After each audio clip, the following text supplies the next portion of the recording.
Friends, we are back at it again behind the mic, taking a peek into the mind of Edward Riordan and where he has gone. He's been all over the universe. And on this episode of the Future Forecast podcast, we're going to look at the star Betelgeuse and its influence. I think that's where we're going on societies here on Earth and beyond, past, present, and future. Edward's going to explain a lot more about it here. Fascinating subject. Edward, thank you for coming back on the show. How are you, sir? I'm doing great, man. Great to be back on your show. And let's see where this one takes us. Yeah, we just finished up our conversation on the Rapture target that you guys worked in Council of Nine, and that one was that was a really fun discussion. I highly recommend if you haven't seen that yet, go check that one out. If you like Edward deep dives, that was definitely a good one. A lot of good thoughts on that one. So we're going to talk about this Betelgeuse target. Edward, can you introduce that target for us, please, and tell us what that was about for you? Yeah, I was ready to do a vacation target, Right. and so I reached out to my buddy Dustin Newcomb, and I said, "Hey, you got the targets?" And he said, "Yeah, let me put something together for you, and when I get it all together, I'll send you a text message with the target ID." Mm-hmm. Great, sounds good. It's good. Let's get going. So he puts it all together, sends me the target ID, and I get started. And off the, it was very strange. I don't know how else to really describe it. It was very strange right from the beginning because it was I was in an environment that I could only try to describe as where people might go when they're dead, like if I could be a fly on the wall, and a group of 10 people just died at the same time, and then they're all kind of like in another realm together, and they're kind of coming through this mist, and that's where I was starting, the starting base there, and it didn't make any sense to me of what that could be about. But as I continued to kind of explore who are these people, or what could they be doing, it moved into this idea that they could be in the realm where maybe the gods would be, like if you could go into a realm where the quote unquote gods are, what might that feel like or look like? And that was the notion, like they were there. And You were, not to interrupt, but you were tasked to look at the star, right? And there was all these other yeah, sub cues that came with it.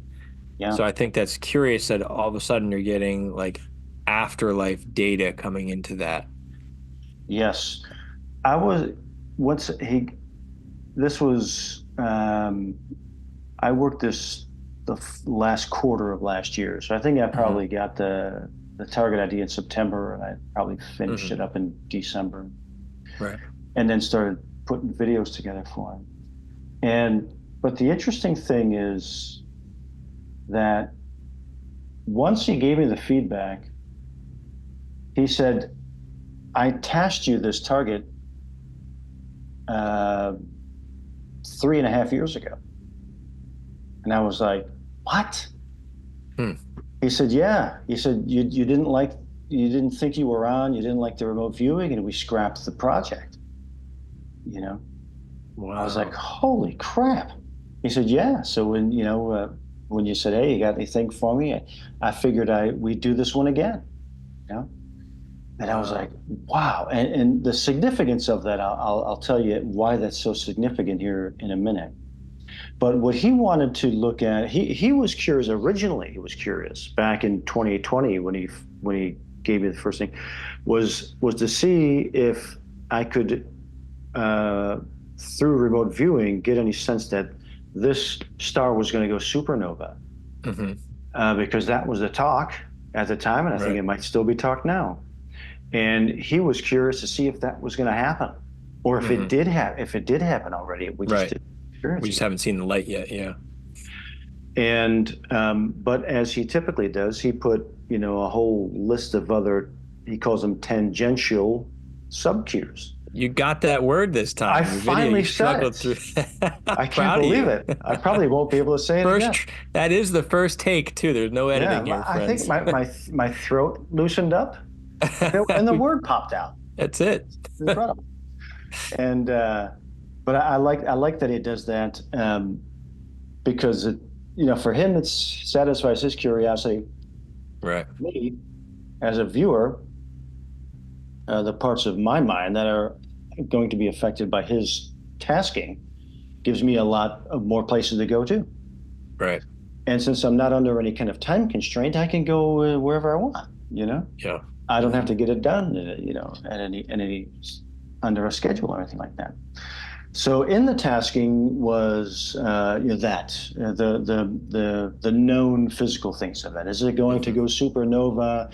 Can you describe the star? This blah blah blah. And they also had in there, and also the viewer is to describe any esoteric or spiritual significances that this star has had on the humanity in the past, in the present, and in the future Hmm. as well. And I didn't get any sense of anything exploding. So the part of it that related to, is the star going to go supernova? I didn't get anything Hmm. like that. I did get star distant things, Hmm. but I would say the thing that was most interesting to me was that other subtasking, other Right. subcue. What are the spiritual and esoteric influences that this star has had on the human being in the Yeah. past, present, and future? Hmm. And that's where I went. So as I'm going through this thing, and here are these people, they're kind of like they're in stasis, or they're maybe they're dead. It was very difficult for me to try to describe what I was sensing and Hmm. experiencing there. But I would say that in the realm of where maybe the gods might be existing, felt pretty right on target for me. Yeah. And so I explored that notion more. That was part of the feedback you found too, right? Some That of was the ancient Sumerian gods. the bulk of the feedback was based on that, Hmm. and so much of it basically changed my entire worldview Wow. about how that star has influenced humanity to now, Yeah. from then to now, and into the future. And as I started to kind of go through the research of its influence on past civilizations, Hmm. these things just started to unfold more and more and more in my sessions, particularly the significance of the human eye, and that there was something about this target that was related to the importance of the eye, of the eyeball. Hmm. And I even drew it. Let me share my screen real quick if I can. This. That's a beautiful drawing. Yeah, he asked me. He's like, "Hey man, can you paint your an interpretation of what you're experiencing?" And this is when I was still blind. Yeah. Can you paint your perception of the target? I said, That's "Yeah." cool. And this is what I painted in watercolor. And that And star, I mean, it's like reflected in the eye. There are very similar qualities between the center of the eye and the star itself, it looks like. yes, yes, Hmm. and kind of the significance of that, because as I started to look at the past influences of the civilizations that worship that star, there are a lot of them, Yeah. and Babylon being the one that was drawing me in the most. Hmm. Um, and as I started to research some of those elements, it became more and more abundantly clear that as per the tasking, not only did it have a big influence then, but it has a very big influence now, Hmm. where we're going from here. And so I started to look at some of these gods that maybe like in the beginning of the session, these souls, who were Hmm. hanging out with some of these pantheon Yeah. of gods. And I started to look at who is the god, the Babylonian god for Betelgeuse. And it is a Babylonian god named Enlil, Hmm. Enlil, Right. who is the sister or brother of Enki. Yes. And I started to research elements of those gods, I guess you can Hmm. call. And what I found was shocking to me in that in the for either Enlil or Enki, one of the two, I think it might have been Enlil, but they were the first to have this notion of a world order Hmm. in the ancient Babylonian writings. I found reference to that there is an ancient Babylonian writing, supposedly from the mind of Enki or Enlil, of the world order. Is this I tied did. into Hammurabi, Edward? Because we worked that target a long time ago, We right? did work. Hammurabi comes from the era, Hmm. and Shemesh, who is the god of in there with Hammurabi, is very Hmm. connected to that as well. Yeah. And so those guys are all in the pantheon Yeah. of how they influence that civilization and how it continues to influence us to this day. So I started to look at that because I didn't know that the origin of the notion of a world order came from that. Right. You know, Yeah. it came from the god of Betelgeuse. You know Hmm. what I mean? I didn't know that, No. but then it was like, wow.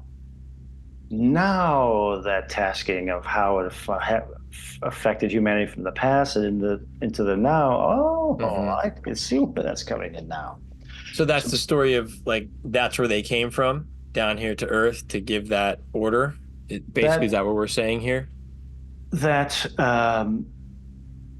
the one of the main gods of Babylon Hmm. was the god of that star, Right. Betelgeuse, and of his godly decrees. Hmm. One of them was the idea of creating a world order, and then there's a whole you know story about that. You Right. know, Now, with it. can we unpack that for a minute? Are we talking? I mean, because you have the Zechariah Sitchin work, which touches on some of these characters and the Sumerian texts. Are we talking? Do you think physical beings that came from Betelgeuse, or do you think we're talking energy that comes like intelligent energy or mind that radiates from that star that then influences life on this planet? Which way are you think the data's taking you with that, or somewhere else, or something else? My strong notion of these things is that they might come from people who uh, spent a good portion of their life and their mental energy um, at night, Hmm. staring at the galaxy. Yeah. And when you have that kind of life, you're in a different mind space, And Yeah. so my sense is that it could be just the inspiration they got from staring at it, or acknowledging it, or spending so much time looking at it, and then Yeah. wanting to use it as a guiding factor for the civilization that they had. And so it's, you know Betelgeuse is Wow. God, and he's telling us what to do. Yeah. But Uh, that's a neat point there, So it's human minds here on Earth, whether it's real signals that are coming from it or just creativity that's inspired by it. That's a pretty neat way to look at what the God is coming in and interacting with the human mind to then create that story. Very yeah, cool. and living when I lived in Arizona, I got to be in parts of the desert out there at night, and Mhm. the lives that we live now are so void of Mhm. what's going on outside of our Yeah. atmosphere. Hmm. We don't live outside of our atmosphere. We're down here. But if you're living in a society that you know is the night sky is a big part of your life. Hmm. Being awake at night is a part of your life, Right. and you're walking, and that is, you know, that is a part of you. It's not something outside of you. In my opinion, that changes that's a very different person to deal with. Their mind is completely different than our mind now. Well, the sky told a story. It related to cycles, those related to the precession of the equinox and the different celestial bodies that were up there, and they remembered the significance of them through the story, right? It's easier to remember a story than it is to remember boring data points. Yeah. So they would tell these oral traditions of these stories, which help them navigate their lives, identify cycles where they are monthly, annually, Yeah. the 72-year cycle of the procession. Like there's so many different cycles they had tied into that. It is a And different that's mindset. Like we pull our phone out and it tells us where we are in time, right? On the that's right. calendar. It's a much different way of processing your world. Yeah. Let me go back to that. It's there, right there. Yeah, we Uh, you talked know, about in our last discussion. we Yeah. talked about that in the last discussion. They were in Hmm. a very different mindset, and Yeah. so it's interesting you mentioned the 72, because that became a big part of that Hmm. project. Wow. And I started to really look at the 72, because now I'm dealing with the significance of Betelgeuse on Babylon, and the significance of it with the Tower of Babel, the story of the Hmm. Tower of Babel, and Yeah. what that may have been suggesting, and the importance of it, and how it relates now, and specifically the 72, because I didn't know this, but in the research, when according to the story, um, the Babylon has brought everyone together, you Hmm. know, and everybody's speaking the same language, Yeah. and they want to build this tower up to heaven Yeah. for their own apotheosis, Hmm. their own merging into godness, right? And uh, Yahweh is upset about that, Right. and crashes it, and then gives them all different languages and scatters them across the earth. But do you know how many languages the Bible says he Was it created? 72? Was it 70, 72? 72. Wow. Now, pause this for a minute because in our last conversation, we were talking about the collective mind working together to ascend, right? That was the basis of our conversation at one point. And Yeah. now you're talking about this ancient story where collectively they're building this tower to Yeah. ascend, and then that cycle ended and they were dispersed again. The meek inherited. It's just a common theme that comes through Yeah. in these stories in your set. That's really cool. It was 72. really it was fascinating to go through. Now Wow. the Bible looks at it as a very bad thing, like these Babylonians were trying to make themselves gods, Right. and that was offensive to God, and God Hmm. he destroyed that. And so I'm going through and I'm finding the references to the 72. So um, I'm watching a video with my wife one night after I get the feedback, and I'm trying to figure out how I'm going to put all this together. We're watching this show, and this guy is telling the story about the apotheosis of George Washington, Hmm. and that in the rotunda of the Capitol building in Washington D.C. is a painting, Yeah. and it's a portal of 72 stars or 72 Wow. pentagrams, and through Yeah. that portal is George Washington in the Hmm. heavenly realm, and he has Right. been godified, and you got all these other gods around him, but it's 72. Yeah. Okay, Yeah. so I'm like, oh, Astronomical.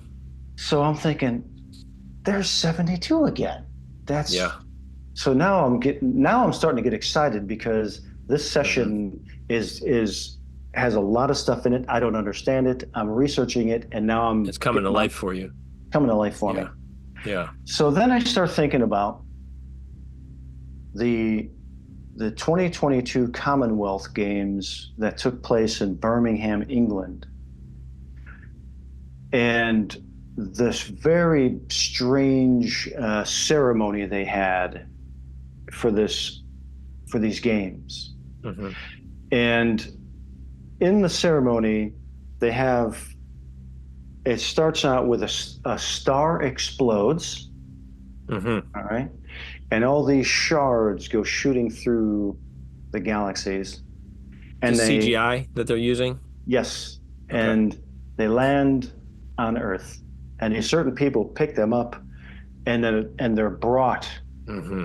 Their houses lift up like in the Yeah. Wizard of Oz, Hmm.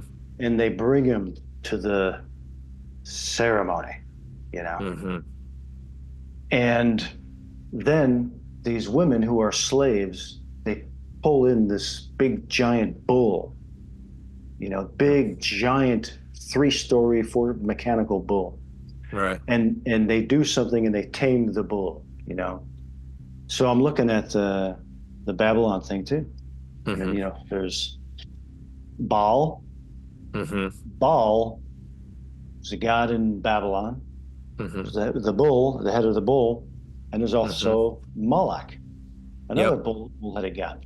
Hmm. So much symbology in there. So I'm thinking, wow, okay, there's some weird stuff coming through. But then what happened next is what really made it even more bizarre for me, because in the ceremony they bring out this imagery of a tower, Mm. and it's on fire, Right. right?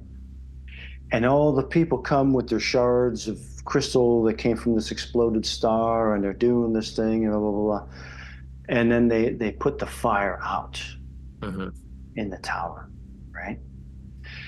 And I'm like, whoa, that's interesting symbology, because now we got the tower, we got the Hmm. bowl, and I'm like, that's pretty interesting symbology, but I don't know if it's enough to really solidify what I'm looking at here. So I started Right. listening to some of the people who got up on stage at this thing and talked. Hmm. Okay. So this Indian woman gets up on stage and she's talking about how she moved to Birmingham, and her best friend, whose name was Ellen, Ellen, LN. Yeah. And I'm like, that's weird. And she Uh-huh. mentions the name several times, really Yeah. made a point of LN. Her name was Right. Ellen. Wow, that's weird. Yeah. And then she goes, and here we are at the ceremony for the Commonwealth, where 72 nations have come together. No. I Wow. couldn't I couldn't believe it. Yeah. Yeah. 72 nations have joined together. It's like the 72 from Babylon, Hmm. from the tower, that have Yep. come back together. Yeah. built a tower, Yeah. and the tower in their imagery was on fire, and then it wasn't on fire anymore, Right. you know?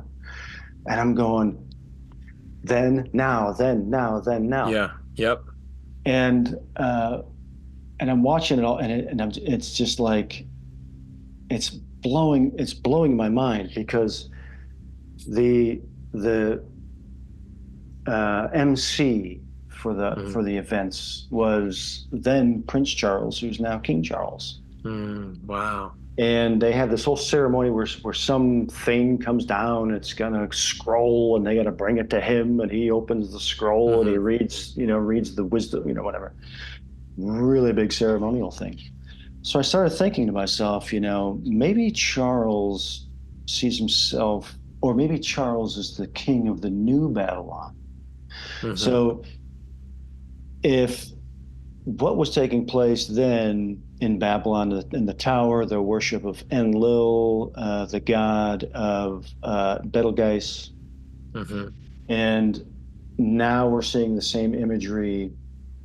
Maybe he thinks he's the king of the new Babylon, and they want to bring the 72 tribes or whatever back together Hmm. now and finish the tower so that they can achieve the apotheosis that they Hmm. were attempting to achieve then, Right.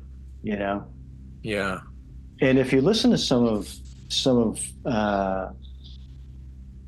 Charles' stuff, which some people think he's kind of a doofus, and Hmm. he's, somebody just commented on that, commenting on my videos. Charles is a nobody, man. He's just a, is a Hmm. empty coat, you know. Right. But I don't think that that's true, because you have to just look at what Charles has done and what he is doing, what he is Hmm. attempting to do, and how it all points towards 2030, Hmm. for largely his agenda. And so he's created a couple of things. He's created the uh, Terra Carta Hmm. to replace the Magna Carta. Hmm. The Terra Carta is more of the climate agenda that Right. Charles is a big proponent of, Proponent of. Hmm. and also the Astra Carta. Oh. And in these cartas, Hmm. he's making himself the god of nature, the king of nature, Hmm. and the king of the universe in the Astra Carta. Of the And universe, huh? and so whether or not you think he is a joke or whatever, this guy isn't sitting around, eating fish and chips. No, he's making some pretty big claims with some pretty old knowledge, it sounds like. Very, he Hmm. he is he's doing a lot of stuff out Yeah. on the edge there. So I started Hmm. to correlate all of those things, to look at that, and I still see it that way, Hmm. that um, Betelgeuse. Oh, and here's why it was important. Here's another thing of why I think this is important. Hmm. Dustin gave me the target originally in, I think, January of 2020. That was a big year. I do a couple sessions. I think they're shit. I said, nah, we'll scrap this one. Hmm. He gives me the target again last year, right? I finish all the sessions. He gives me the feedback. Betelgeuse. Wow, that's really cool, man. What's going on? I start doing my research, and as it turns out, an asteroid was set to cross between Earth and Betelgeuse Hmm. on December 12th of 2023, just a few months ago. Hmm. And it was going to block out our view of the star Hmm. for 5 to 15 seconds as the comet was passing in between Earth Right. and the star. What are the freaking odds of that, dude? This is At a the time you're doing a target? Yeah. one in a gazillion odds. I'm Yeah. thinking, what Yeah. the hell are they? So I'm thinking, no wonder I couldn't do it back then in 2020. I had to do it now because the significance of December 12th was the final day of the COP28 summit with King Charles giving the main speech Wow. for COP28 on December 12th, 2023, the day that the comet is going in between Earth and Betelgeuse. What's the significance of that? I mean, because the comet's now blocking that signal temporarily, right? In my opinion, the significance is the timing Hmm. of the event. Hmm. And that if you look at these people who make a lot of their decisions based on what's happening in Right. the sky and the cosmos,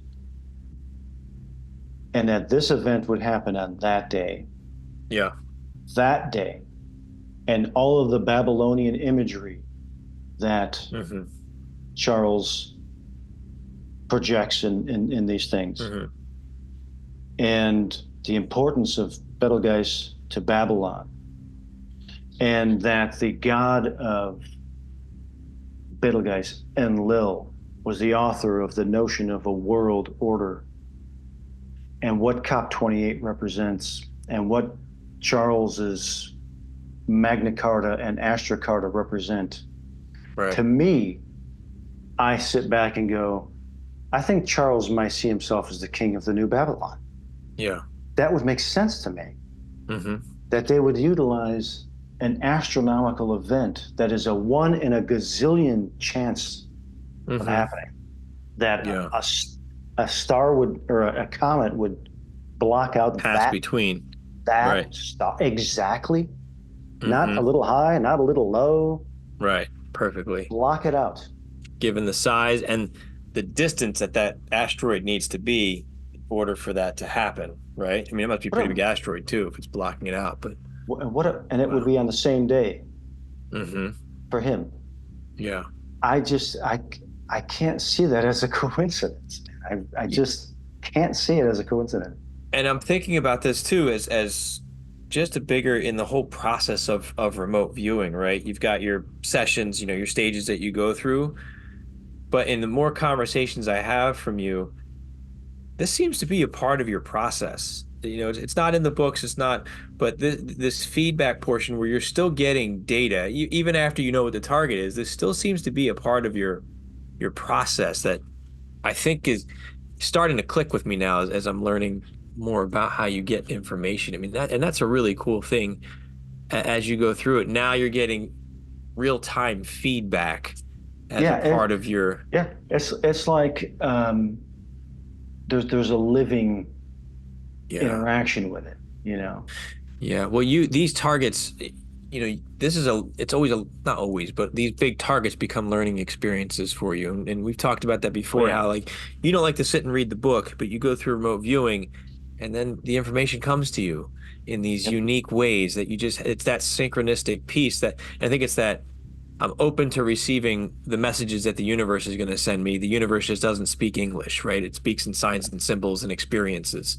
that's And right. you're so tuned Yeah, into that, especially after a session, as these things are coming in. yeah. It's pointing you to all this. It's just a really neat thing. It is pretty neat, and that just something like that, which doesn't happen all the time. Yeah, Like what we're talking about, this Betelgeuse thing, and somebody could argue with me and say everything you just said is complete nonsense, and I'd right, say, okay, maybe it is, you know, right. but it's so fascinating to me that I'm going to explore it as a possibility, Hmm. regardless of what anybody thinks, Right. because these things are true. That comet did pass in front of Hmm. Betelgeuse on the same day, Right. December 12th, of the COP 2028 meeting with King Charles giving the speech. Hmm. And there's no one, you, that's true, Right. you know? Right. And it, it, it, it's like the remote viewing process then becomes like I'm living in some kind of a living system here.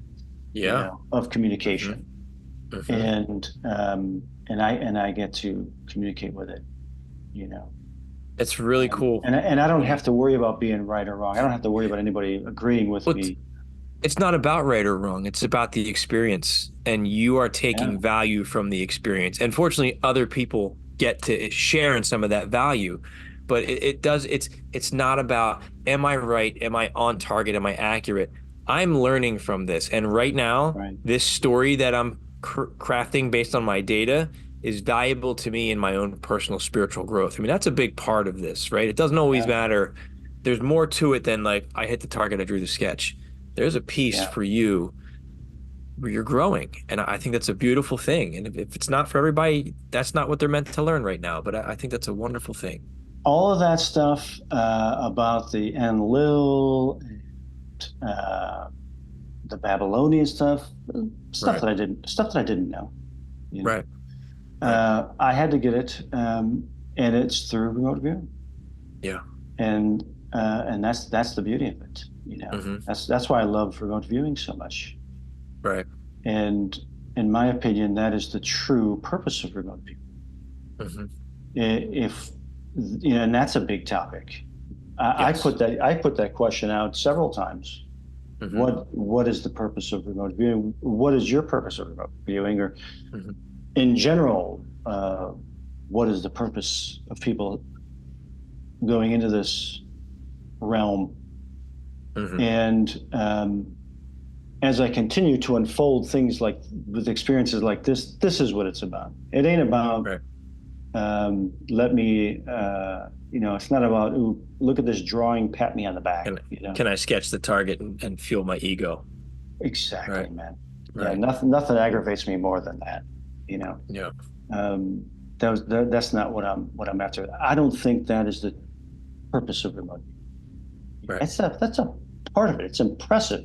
Well, that's an entry level. It's exciting when you're new and you're learning it. You know, I still get excited about that stuff, but I haven't been in this as long as you. But there's that other component to it now. You know, that's kindergarten. You're at advanced levels now. You know, that advanced degree here, PhD level or beyond, you know, where you're taking more value from these experiences Yeah, and learning a lot more from, yeah, the experience, which is pretty cool. yeah. Because it's like I'm existing in a living system, Yeah. you know, Yep. and finding my way through it, Hmm. and how what's the language and all that kind of stuff. Yes. Yeah. And in my opinion, that's the purpose. That's the purpose of all this. Yeah. That is Yeah. the purpose of quote unquote remote viewing, the so-called remote viewing. Right. Well, it's I think remote viewing is what's opening the door to then having that intuitive experience, right? And you're going through that controlled process and then you're open and you're on the signal. Everything's coming to you. You're getting that, like you said, that living experience. Yeah, And that's a wild thing when you get to go through that.